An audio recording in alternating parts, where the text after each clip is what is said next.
સમગ્ર દેશની નજર પીવી સિંધુ પર ગોલ્ડ મેડલની આશા, સિલ્વર મેડલ નિશ્ચિત। 2017ની ચૂંટણી વિજય રૂપાણીના નેતૃત્વમાં લડાશે, જીતુ વાઘાણીના અભિવાદન સમારોહમાં અમિત શાહનું સૂચક નિવેદન। આવતીકાલે વિધાનસભા અધ્યક્ષ માટે ભરાશે ફોર્મ, રમણલાલ વોરાનું નામ આગળ। અમદાવાદના નહેરુ બ્રિજ પાસે 2 લોકોના મોત નિપજાવનાર એએમટીએસનો ડ્રાઈવર થયો સસ્પેન્ડ, લાયસન્સ કરાયું જપ્ત। ડીસામાં બીપીએલ કાર્ડ ધારકમાંથી કમી થયેલા લાભાર્થીમાં ખુલ્યું એમએલએનું નામ, ડીસાના ગોવા દેસાઈનું નામ પણ થયું કમી।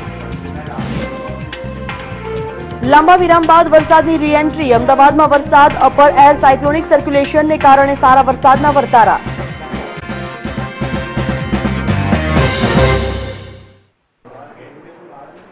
નમસ્કાર, આજે ગુજરાત સાથે હું છું સંજીવની। સૌથી પહેલા વાત કરીએ આગામી 2017 વિધાનસભાની ચૂંટણી મુખ્યમંત્રી વિજયભાઈ રૂપાણીની અધ્યક્ષતામાં લડવામાં આવશે। કોંગ્રેસના સત્તાના સ્વપ્ન પૂરા નહીં થાય, આ જાહેરાત કરી છે ભાજપના રાષ્ટ્રીય અધ્યક્ષ અમિત શાહે। ગાંધીનગર સ્થિત કાર્યકરોને સંબોધન કરતા શાહે કહ્યું છે કે આગામી વર્ષ 2017ની ચૂંટણી મુખ્યમંત્રી વિજય રૂપાણીના નેતૃત્વમાં લડવામાં આવશે। તમામ કાર્યકરો એકજૂટ થઈને 2/3 બહુમતીથી ભાજપને વિજયી બનાવશે। આ સાથે જ શાહે એમ પણ જણાવ્યું કે કોંગ્રેસને ગુજરાતની જનતા ક્યારેય ગુજરાતમાં ઈચ્છતી નથી। કોંગ્રેસના સત્તા હાંસલ કરવાના સ્વપ્ન 2017માં ચકનાચૂર થશે। મહત્વનું છે કે ગુજરાત પ્રદેશ પ્રમુખ તરીકે નવનિયુક્ત જીતુ વાઘાણીનો અભિવાદન સમારોહ યોજાયો હતો, જેમાં ભાજપના રાષ્ટ્રીય અધ્યક્ષ અમિત શાહ હાજર રહ્યા હતા। આ ઉપરાંત મુખ્યમંત્રી વિજય રૂપાણી, નાયબ મુખ્યમંત્રી નીતિન પટેલ સહિત અનેક મંત્રીઓ અને કાર્યકરો મોટી સંખ્યામાં હાજર રહ્યા હતા। સરકાર નહીં, 2/3 બહુમતી સાથેની સરકાર બનાવવાના સંકલ્પ સાથે અહીંથી આપણે બધા જઈએ। મિત્રો, મને તમે જવાબ આપો ભાઈઓ, તમે બધા 2017ની ચૂંટણી માટે તૈયાર છો? જોરથી બોલો। વિજયભાઈ, નીતિનભાઈ, જીતુભાઈના નેતૃત્વમાં વિજય પ્રાપ્ત કરીશું। નરેન્દ્રભાઈના નેતૃત્વમાં વિજય પ્રાપ્ત કરીશું। ગુજરાતને ફરી એકવાર ભારતીય જનતા પાર્ટીનો ગઢ સિદ્ધ કરીશું। ગુજરાતની વિકાસ યાત્રા ચાલુ રાખીશું।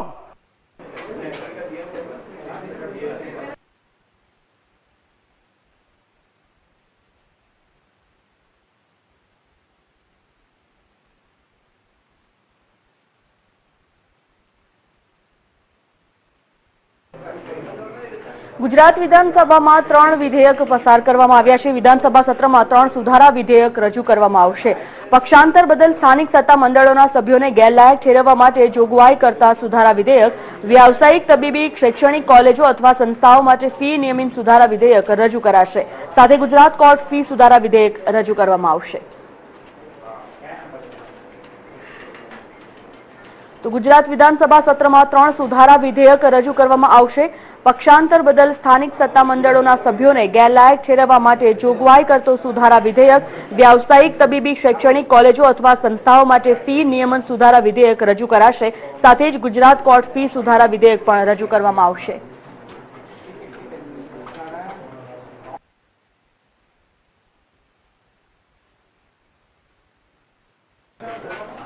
આગળ વાત કરીએ, ગુજરાત વિધાનસભાના નવા અધ્યક્ષ પદ માટે આવતીકાલે ફોર્મ ભરવામાં આવશે। 12 કલાકની આસપાસ ફોર્મ ભરાશે। 22 ઓગસ્ટ પહેલા અધ્યક્ષ અને ત્યારબાદ ઉપાધ્યક્ષની વરણી થશે। ભાજપમાંથી રમણલાલ વોરાનું નામ અગ્રેસર છે।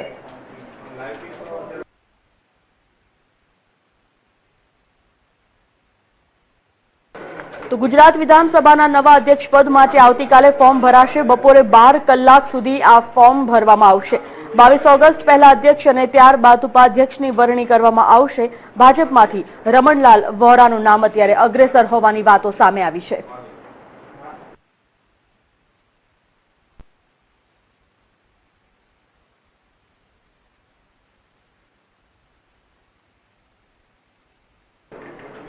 આગળ વાત કરીએ, કેન્દ્રીય મંત્રી કલરાજ મિશ્રાએ આજે એક મહત્વપૂર્ણ જાહેરાત કરી છે। આ જાહેરાતની જો વાત કરવામાં આવે તો અમદાવાદ અને મુંબઈમાં નાણાકીય સહાયતા માર્ગદર્શન કેન્દ્રની સ્થાપના કરાશે।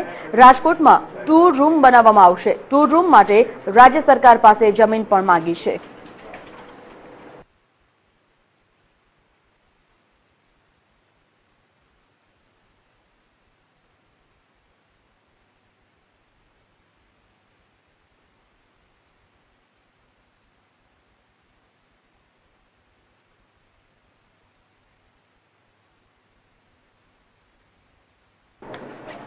આગળ વાત કરીએ અમદાવાદ ખાતે આજે એક સેમિનારનું આયોજન કરવામાં આવ્યું હતું। આ સેમિનારમાં મુખ્યમંત્રી વિજય રૂપાણી પણ ઉપસ્થિત રહ્યા હતા।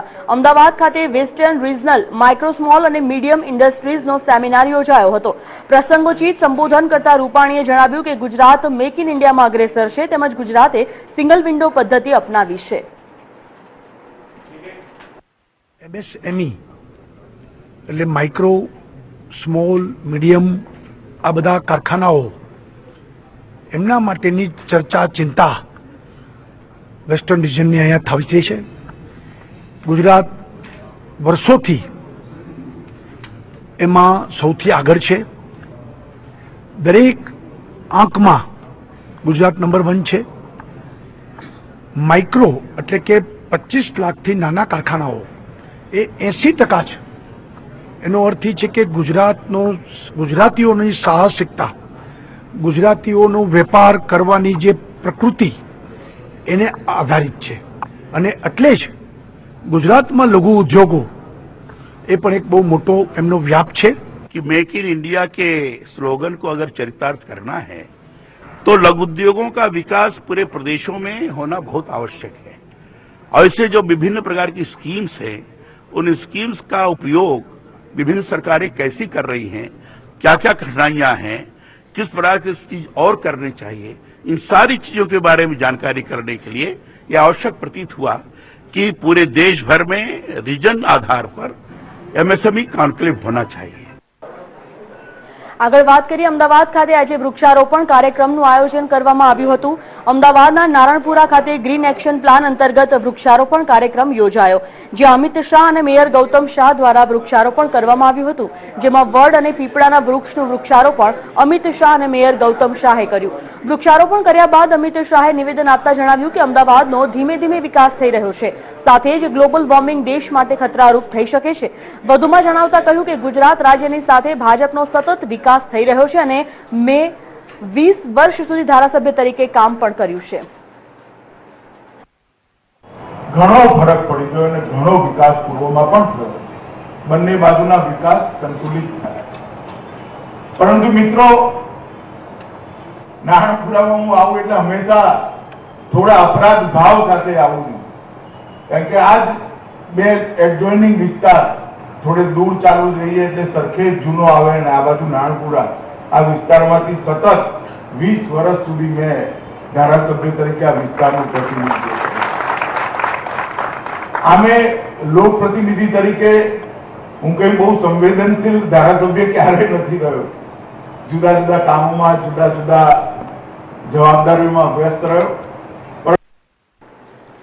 બીપીએલ કાર્ડમાં કમી થયેલા લાભાર્થીઓના નામ મામલે વધુ એકવાર આ મુદ્દો ચર્ચાના ચગડોળે ચડ્યો છે। બીપીએલ કાર્ડમાં કમી થયેલા લાભાર્થીમાં એમએલએનું નામ પણ બહાર આવ્યું છે।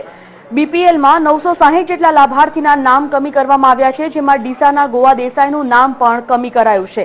આ સાથે જ કેટલાક મોટા વેપારીના નામ પણ કમી કરાયા છે।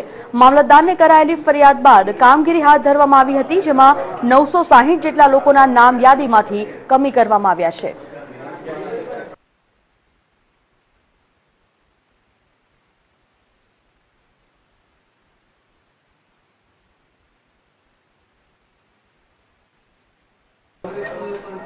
અમદાવાદની એએમટીએસ બસ હવે જાણે મોતની બસ હોય તેવું સાબિત થઈ રહ્યું છે। ગઈકાલે એએમટીએસ બસ દ્વારા જે અકસ્માત સર્જવામાં આવ્યો તેમાં 2 લોકોના મોત થયા છે, જ્યારે આ બસના ડ્રાઈવરને સસ્પેન્ડ કરવામાં આવ્યો છે। ત્યારે સવાલ એ ઉભો થાય છે કે શું ડ્રાઈવરને સસ્પેન્ડ કરવાથી અકસ્માતોની ઘટનામાં ઘટાડો થશે?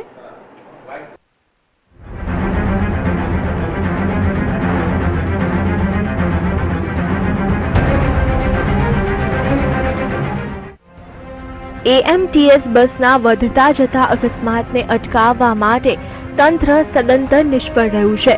નહેરુ બ્રિજ પાસે સર્જાયેલા અકસ્માતમાં 2 વ્યક્તિઓના ઘટના સ્થળે જ મોત નિપજ્યા હતા। તો આ સિવાય છેલ્લા 5 થી 6 વર્ષના આંકડા પર નજર કરીએ તો વર્ષ 2010-2011માં અકસ્માતની સંખ્યા 325 અને મૃત્યુઆંક 9। વર્ષ 2011-2012માં અકસ્માતની સંખ્યા 537 અને મૃત્યુઆંક છે 13। વર્ષ 2012-2013માં અકસ્માતની સંખ્યા 464 છે, તેની સામે મૃત્યુઆંક 8 છે. વર્ષ 2013-2014 અકસ્માતની સંખ્યા 363, એની સામે મૃત્યુઆંક 9. વર્ષ 2014-2015 અકસ્માતની સંખ્યા 235, એની સામે મૃત્યુઆંક 7. વર્ષ 2015-2016 અકસ્માતની સંખ્યા 186 અને મૃત્યુઆંક 4. વર્ષ 2016 જુલાઈ સુધી અકસ્માતની સંખ્યા 58 અને મૃત્યુઆંક 0. હાલ તો નહેરુ બ્રિજ પાસે થયેલા અકસ્માતમાં બસનો કબજો પોલીસ તંત્રને સોંપી દેવામાં આવ્યો છે અને બસની જવાબદારી આરટીઓને સોંપી દેવામાં આવી છે. આ સાથે જ એએમટીએસ બસના ડ્રાઈવરને 6 મહિના માટે સસ્પેન્ડ કરવામાં આવ્યો છે. તંત્ર તરફથી અમે ડ્રાઈવરને તાત્કાલિક સસ્પેન્ડ કરી દીધા છે 6 મહિના માટે. તંત્રને અમે કહ્યું છે કે ભાઈ આ અકસ્માત ભવિષ્યમાં ના બને એના માટે પગલાં લો, પણ એક્સિડન્ટ પછી એનો કબજો, બસનો કબજો પોલીસની રીતે ઇન્ક્વાયરી કરે છે અને બસનો કબજો આરટીઓ વાળા લઈ લે છે. 3 દિવસમાં આરટીઓનો રિપોર્ટ આવશે કે ભાઈ બ્રેક ફેલ થવાના હિસાબે થઈ છે, ગાડી ફાસ્ટ હતી એના હિસાબે થઈ છે, અથવા માનવ ભૂલના હિસાબે થઈ છે, અથવા કુદરતી હોનારત છે. વારંવાર એએમટીએસના ડ્રાઈવરો દ્વારા બેફામ ડ્રાઇવિંગ કરવામાં આવે છે, પરંતુ તંત્ર દ્વારા કોઈ પગલાં લેવામાં આવતા નથી અને ગુનેગારને માત્ર ને માત્ર સસ્પેન્ડ કરીને સંતોષ મનાય છે, જેનો ભોગ બને છે નિર્દોષ લોકો. મેહુલ રાઠોડ સાથે બ્રિંદા રાવલ, વીટીવી. આગળ વાત કરીએ જૂનાગઢની, તો જૂનાગઢના ઝાંઝરડા વિસ્તારમાં રસ્તા ખૂબ જ ઉબડ-ખાબડ છે, બિસ્માર હાલતમાં છે, જેની રજૂઆત વારંવાર ત્યાંના સ્થાનિકો કરી ચૂક્યા છે. જૂનાગઢના ઝાંઝરડા વિસ્તાર ખાતે રસ્તા રિપેરિંગની માંગ સાથે સ્થાનિક લોકો ચક્કાજામની પરિસ્થિતિમાં આવી ગયા છે. આ શહેરના અનેક રસ્તાઓ અતિ બિસ્માર હાલતમાં છે, જેથી રાહદારી અને વાહન ચાલકોને ભારે મુશ્કેલીનો સામનો કરવો પડી રહ્યો છે. જો કે અનેકવાર રજૂઆતો કરવા છતાં પણ તંત્ર દ્વારા ધ્યાન નહીં આપવામાં આવતા સ્થાનિકોનો રોષ ચરમસીમાએ પહોંચ્યો છે.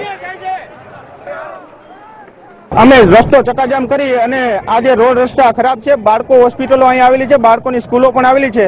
આ રસ્તા એટલા બધા ભયંકર ખરાબ છે કે આ ગુજરાત સરકાર ખાલી વિકાસની વાતો કરે છે, બાકી વિકાસ કાંઈ કરેલ નથી. અને આજે કુછ દિન તો ગુજારો ગુજરાતમાં આવી મોટી જાહેરાત કરે છે. રાજકોટમાં થોડા દિવસ પહેલા એક કોન્સ્ટેબલની હત્યા કરવામાં આવી હતી. આ હત્યા કેસમાં ભાગતો ફરતો આરોપી હાલ પોલીસના હાથે ચડી ગયો છે. રાજકોટમાં થોડા દિવસ પહેલા કોન્સ્ટેબલની હત્યા કેસમાં ક્રાઇમ બ્રાન્ચને ચોક્કસ બાતમી મળતા આરોપીને આજી ડેમ પાસેથી ઝડપી પાડ્યો છે. જો કે આ ગુનામાં પહેલા પણ 5 આરોપીઓની ધરપકડ થઈ ચૂકી છે. કોઠાળિયા રોડ પર પોલીસ કોન્સ્ટેબલ ભરતદાન ગઢવીની છરીના ઘા મારી કરપીણ હત્યા નિપજાવવામાં આવી હતી. આરોપી કમલેશ વજુ મોતને ખૂન, લૂંટ, ધાડ, જીવલેણ હુમલો સહિતના ગુનામાં કુખ્યાત હોવાનું પોલીસ તપાસમાં બહાર આવ્યું છે. તથા આજ આરોપી ભક્તિનગર પોલીસ સ્ટેશન વિસ્તારમાં લૂંટ અને ધાડ પાડી 90,000 રૂપિયાની લૂંટ કરેલા ગુનામાં કે જે 6 ઓગસ્ટ 2016ના રોજ દાખલ થયેલ છે, એ ગુનામાં પણ નાસ્તો ફરતો હોય એ ગુનાના કામે પણ અટક કરેલ છે. તથા પકડાયેલ આરોપી અલગ અલગ 8 ગુનામાં પોલીસ ચોપડે ચડાયેલ છે, જેમાં ફાયરિંગ, લૂંટ તથા ખૂનની કોશિશના વિવિધ પ્રકારના ગુના છે. રાજકોટ જાણે ગુનાખોરીનું હબ હોય તેવું લાગી રહ્યું છે. વારંવાર અનેક ગુનાઓને અંજામ આપવામાં ત્યાંના લૂંટારુઓ સક્રિય થયા છે અને તેમાં પણ રાજકોટમાં સસ્તા ભાવે સોનું વહેંચતી એક ગેંગ ઝડપાઈ ગઈ છે. 22 જગ્યાએ વેપારીઓ સાથે ઠગાઈ કરનાર આંતરરાજ્ય ગેંગના 3 ઇસમોની ક્રાઇમ બ્રાન્ચે ધરપકડ કરી છે. આ ત્રણેય આરોપીઓ વેપારીઓને સસ્તા ભાવે સોનું આપતા હતા અને ત્યારબાદ નકલી પોલીસ બની બ્લેકમેલ કરી રૂપિયા પડાવીને ઠગાઈ કરતા હતા. કુલ 4.25 કરોડની ઠગાઈ આ ગેંગ દ્વારા કરવામાં આવી છે, જેમાંથી પોલીસે 22,62,000નો મુદ્દામાલ કબજે કરી આગળની તપાસ આરંભી છે.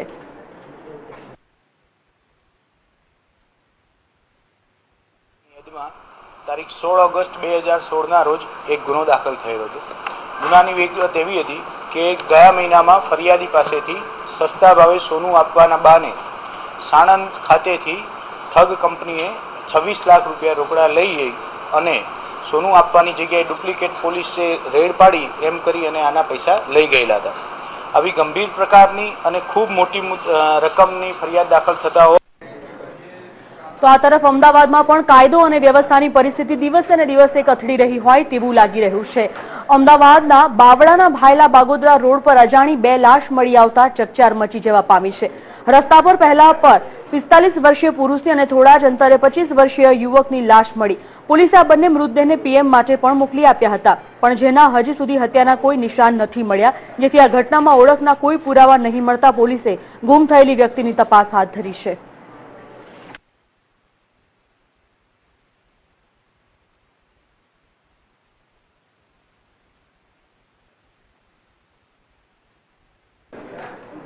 આગળ વધી હવે વાત કરીએ સુરતની, તો સુરતના એક અપાર્ટમેન્ટમાં અચાનક આગ ભભૂકી ઉઠતા દોડધામ મચી જવા પામી હતી. સુરતના લંબે હનુમાન રોડ પર આવેલ અપાર્ટમેન્ટમાં અચાનક આગ લાગી. અપાર્ટમેન્ટના પાર્કિંગમાં જોત જોતામાં આગે વિકરાળ સ્વરૂપ ધારણ કરતા પાર્ક કરેલી કેટલીક ગાડીઓ પણ બળીને ખાખ થઈ ગઈ હતી. જોકે આ ઘટનાની જાણ ફાયર બ્રિગેડને કરતા ફાયર બ્રિગેડની ટીમ તાત્કાલિક ઘટના સ્થળ પર પહોંચી ગઈ હતી અને આગને કાબૂમાં લીધી હતી. સદનસીબે આ ઘટનામાં કોઈ જાનહાનિ થઈ નહોતી.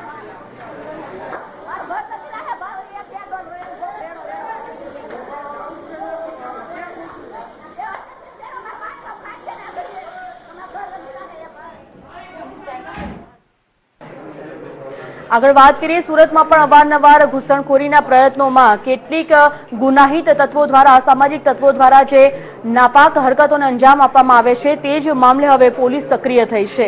સુરત શહેરના છેવાડે અદાણી પોર્ટ પર પાકિસ્તાનથી આવેલા વેઝલમાં શસ્ત્રો કે વિસ્ફોટકો હોવાની શંકાને આધારે એસઓજી અને ક્રાઇમ બ્રાન્ચની ટીમ ઘોડે પોર્ટ ઉપર પહોંચી ગઈ હતી.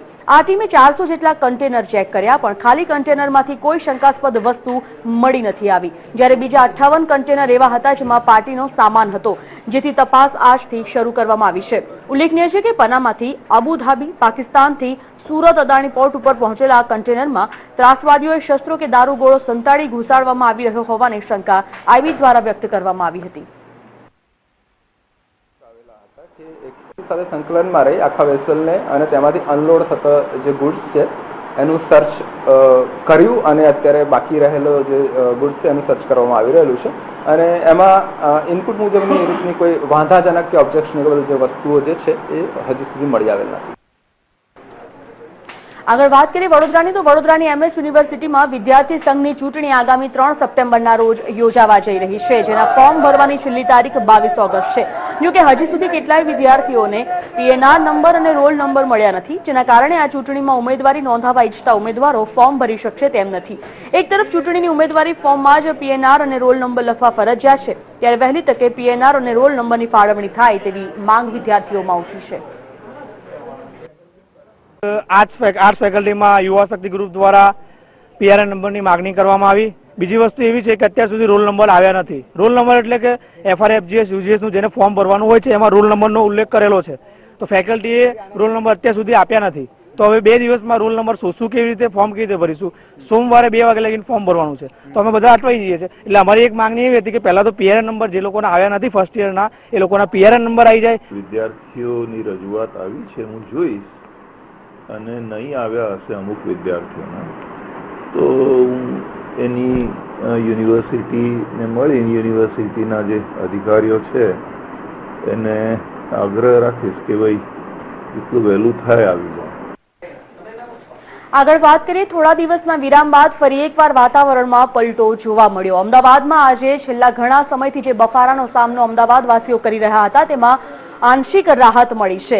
અમદાવાદમાં વરસાદે ફરી રીએન્ટ્રી કરી છે. કેટલાક દિવસના બફારા બાદ અચાનક વાતાવરણમાં પલટો આવ્યો અને કેટલાક વિસ્તારમાં ઝરમર વરસાદ પણ પડ્યો છે.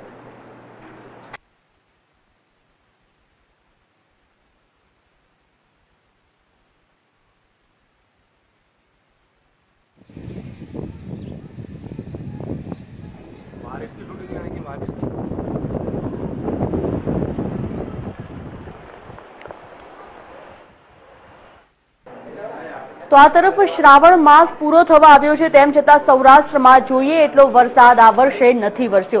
સૌરાષ્ટ્રમાં પડેલા વરસાદના સરકારી આંકડા પર જો નજર કરવામાં આવે તો એવરેજ વરસાદના માત્ર 56% વરસાદ જ પડ્યો છે અને 138 ડેમોમાં માત્ર 31% જ પાણીનો જથ્થો આવ્યો છે.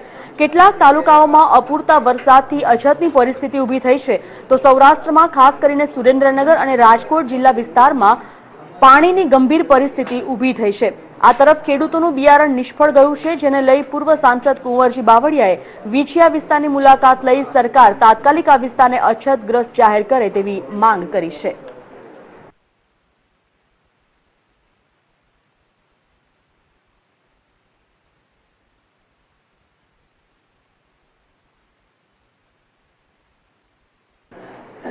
ગુજરાતી મૂવીઝનો હવે જોડ જોવા મળ્યો હોય તેવું લાગી રહ્યું છે. વધુ એક ગુજરાતી મૂવી જ્યારે રિલીઝ થઈ રહી છે ત્યારે આ ગુજરાતી ફિલ્મના સ્ટારકાસ્ટે ભાવનગરની મુલાકાત લીધી હતી. કોલેજ લાઈફ પર આધારિત આ ફિલ્મની કહાની 7 ફ્રેન્ડ્સની આસપાસ ફરે છે, જેઓ દરરોજ કોલેજ બસમાં સફર કરે છે. દરરોજની તેમની મસ્તી અને સાથે સાથે એક સસ્પેન્સ કહાની પણ આગળ વધે છે, જે વિશે ફિલ્મના સ્ટાર્સે વાત કરી છે. આ 7 મિત્રો એક એન્જિનિયરિંગ કોલેજમાં ભણે છે અને તેમને સમાજ, પરિવાર અને કોલેજની ઘણી ચિંતાઓ સતાવે છે, પણ આ બધાની વચ્ચે તેમની દોસ્તી અને યારીની કહાની ફિલ્મમાં દર્શાવવામાં આવી છે. ફિલ્મ કોલેજની લાઈફ ઉપર છે, કોલેજની મસ્તી ધમાલ છે. ફિલ્મ કોમેડીની સાથે થોડું સસ્પેન્સ પણ ક્રિએટ કરે છે. સંપૂર્ણ પારિવારિક ફિલ્મ છે. કોલેજના અમારા 7 મિત્રોની આ સ્ટોરી છે, જેમાં 7 લોકો એક કોલેજ બસ દ્વારા એક કોલેજમાં જાય છે, બરાબર છે. તો કોલેજ બસ દ્વારા બધા મિત્રો એકબીજા સાથે કનેક્ટેડ છે અને કોલેજમાં ગયા પછી ત્યાંની એમની સિચ્યુએશન, અંદરની મસ્તી, અંદરની અન્ડરસ્ટેન્ડિંગ, એના લીધે એક કોમેડીની સાથે એક સસ્પેન્સ સ્ટોરી પણ સાથે ફિલ્મમાં ચાલે છે. ફિલ્મના શૂટિંગની વાત કરવામાં આવે તો ડિરેક્ટરે 35 દિવસમાં ફિલ્મનું શૂટિંગ પૂર્ણ કર્યું છે. મૂવીમાં અમદાવાદની લીડ કોલેજ દર્શાવવામાં આવી છે. કેમેરા વર્કની વાત કરવામાં આવે તો ફિલ્મમાં ટેકનોલોજીનો પણ ભરપૂર ઉપયોગ કરવામાં આવ્યો છે. મૂવી ડિરેક્ટર હિતુ પટેલે આ વિશે વાત કરી હતી. હવે કોલેજ બસ એટલે શું? એન્જિનિયરિંગ કોલેજમાં ભણતા સ્ટુડન્ટ. આજકાલ ગુજરાતમાં ઘણી બધી કોલેજો થઈ ગઈ છે એન્જિનિયરિંગ કોલેજમાં, પણ એમાં શું છોકરાઓ સાથે ભણતા હોય, મા બાપને ટેન્શન હોય છે કે છોકરાઓ કોલેજમાં જઈને શું કરતા હોય છે.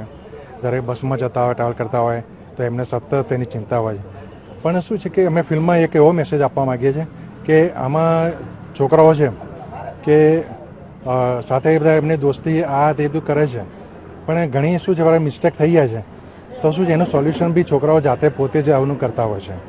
એટલે વસ્તુ બતાવી છે. એક મેસેજવાળી ફિલ્મ છે કોલેજ બસ, અને ફૂલ એન્ટરટેનમેન્ટ ફિલ્મ છે. તો ફિલ્મની હિરોઈન શ્રદ્ધા સુથારે આ મૂવી વિશે વાત કરી અને તેના કેરેક્ટર વિશે પણ કહ્યું હતું. અલગ શું છે કે આ ફિલ્મમાં તમને કોમેડી બી મળશે કે સામાજિક રીતે તમે ઘરમાં કેવી રીતે વાતચીત, તમે મા બાપને કેવી રીતે વાતચીત કરી શકો છો, બધી જ રીતે બાર ફ્રેન્ડ્સ તરીકે આપણે ફ્રેન્ડ્સ કેટલા ઇમ્પોર્ટન્ટ છે, બધી જ રીતે કોમેડી છે, પારિવારિક છે, બધી જ રીતે સારી ફિલ્મ છે. બીજા જેવી નથી કે ઓનલી કોલેજ. આમાં ઘર, કોલેજ, બાર બધું જ બતાવેલું છે. વેલ, ફિલ્મ હવે દર્શકોને કેટલી પસંદ પડે છે તે તો મૂવી રિલીઝ વખતે જ માલુમ પડશે. Bureau report, VTV news. એક બ્રેકિંગ ન્યૂઝની જો વાત કરવામાં આવે તો રિયો ઓલિમ્પિકમાં ભારતને ગર્વ અપાવનાર આજે બેડમિન્ટનની ફાઇનલમાં પીવી સિંધુ આજે ફાઇનલ રમવા માટે મેદાને ઉતરી છે. ત્યારે ફાઇનલમાં સિંધુ સામે સ્પેનની વિશ્વની પહેલા નંબરની ખેલાડી કેરોલિના મારિન ટકરાશે. ત્યારે આંકડાની દ્રષ્ટિએ પીવી સિંધુ સામે કેરોલિન મારિનની સ્થિતિ મજબૂત જણાઈ રહી છે. બંને ખેલાડીઓ વચ્ચે અત્યાર સુધી 7 મેચ રમાઈ ચૂકી છે, જેમાં મારિન 4 વાર અને સિંધુ 3 વાર મેચ જીતી છે. સિંધુ સેમીફાઇનલમાં જાપાનની ઓકુહારાને હરાવી અને કેરોલિન મારિને સેમીફાઇનલમાં પૂર્વ ઓલિમ્પિક ચેમ્પિયન લી જુઈરેને હરાવીને ફાઇનલમાં પહોંચી છે.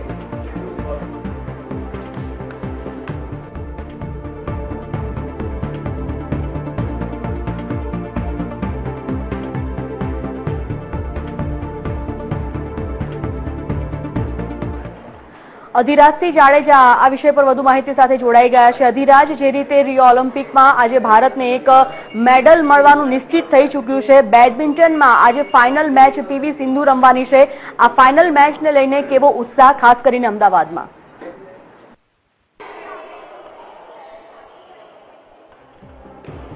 જી સંજયની જણાવી દઉં કે આજે જે તમામ લોકો આખા ભારત, વિશ્વભરમાં જેટલા ભારતના રમત પ્રેમીઓ છે એ રાહ જોઈ રહ્યા છે આજની ફાઇનલ મેચની, જેમાં પીવી સિંધુ રમશે ગોલ્ડ મેડલ માટે. તમે જોઈ રહ્યા છો, હું અત્યારે એક બેડમિન્ટનના કહી શકાય કે જે કોર્ટ છે બેડમિન્ટનનું, ત્યાં આવ્યો છું. લોકો જે છે બેડમિન્ટનના ઉત્સાહમાં જણાઈ રહ્યા છે. લોકો બેડમિન્ટન રમતને પસંદ કરી રહ્યા છે, વધારે પડતું રમી રહ્યા છે, કારણ કે જે રીતે ખેલાડીઓ જે છે બેડમિન્ટનમાં આંતરરાષ્ટ્રીય કક્ષાએ ભારતનું નામ ઉજળું કરી રહ્યા છે. લોકોમાં ઘેરો ઉત્સાહ છે. હું અહીંયા એક ભારતના કહી શકાય ગુજરાતના ખ્યાતનામ કોચ છે બેડમિન્ટનના, એની સાથે હું જાણવા માંગીશ અહીંના ગુજરાતીઓનો उत्साह. जी सर बताइए, जैसे पीवी सिंधु फाइनल में आई है, लोगों का उत्साह गुजरात में किस तरह से बढ़ रहा है बैडमिंटन और आज की पर्टिकुलर मैच में? पीवी सिंधु का जो परफॉर्मेंस है रियो ओलंपिक्स में, जो हम लोग एक्सपेक्ट किया था उससे काफी अच्छा रहा और काफी हायर सीडेड प्लेयर्स जो अनएक्सपेक्टेड था, लेकिन उनको बिल्कुल क्वालिटी वाला जो गेम खेल के उन्होंने हरा के फाइनल में पहुंच गई है.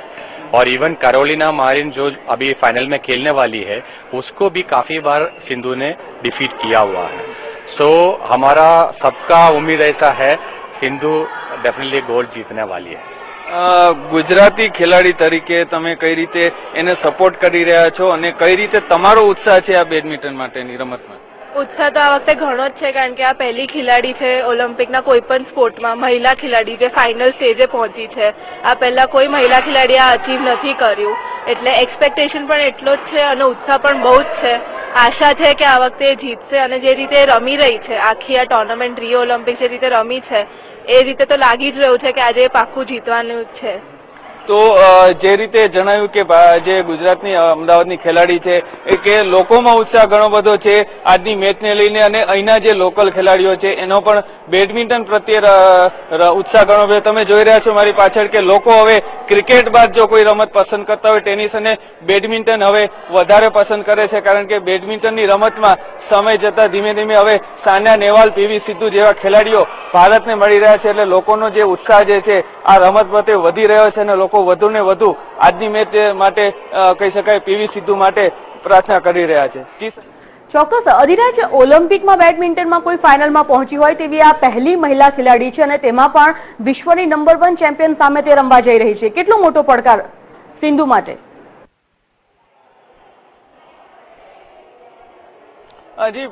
જી પડકાર ખૂબ જ મોટો છે, કારણ કે ઓલિમ્પિકમાં હજી સુધી કોઈ પણ મહિલા કોઈ પણ રમતમાં જો મહિલા ખેલાડી ફાઇનલમાં પહોંચી તો આ પ્રથમ ખેલાડી બની છે સિંધુ. અને પડકારની વાત કરીએ તો પડકાર ખૂબ જ મોટો છે, કારણ કે વિશ્વની નંબર 1 ખેલાડી જે છે એ મારીના જે છે એની સામે મેચ છે.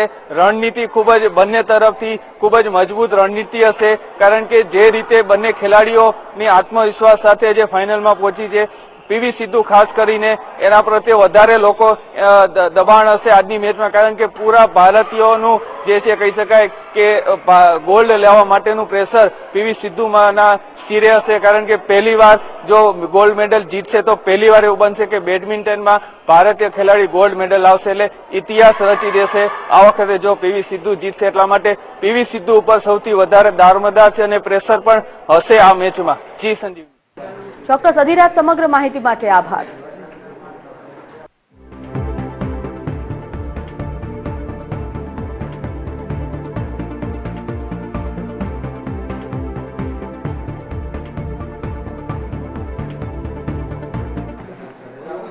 સમાચારમાં આગળ વધીએ અને હવે જોઈએ રાજ્યના કેટલાક સમાચારો સંક્ષિપ્તમાં.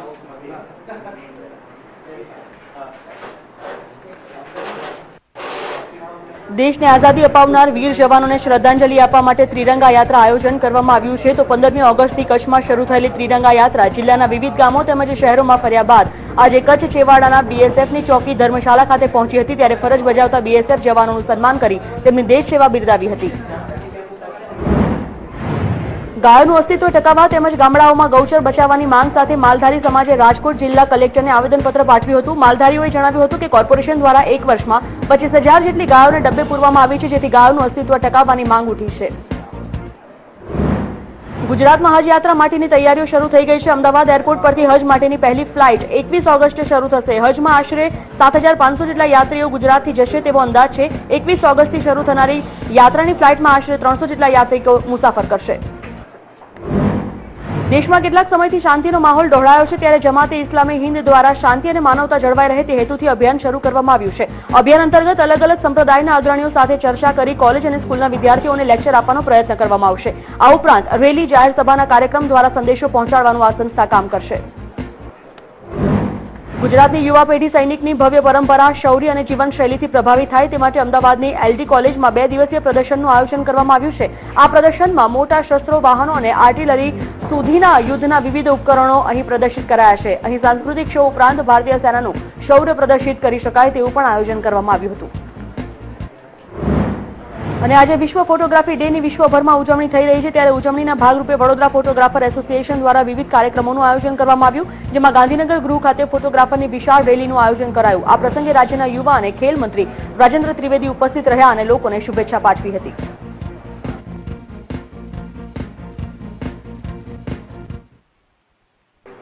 તો આજે ગુજરાતમાં અત્યારે બસ આટલું જ. વધુ સમાચારો માટે અને વિશેષ અહેવાલો માટે આપ જોડાયેલા રહો BTV સાથે. હું રજા લઈશ. નમસ્કાર.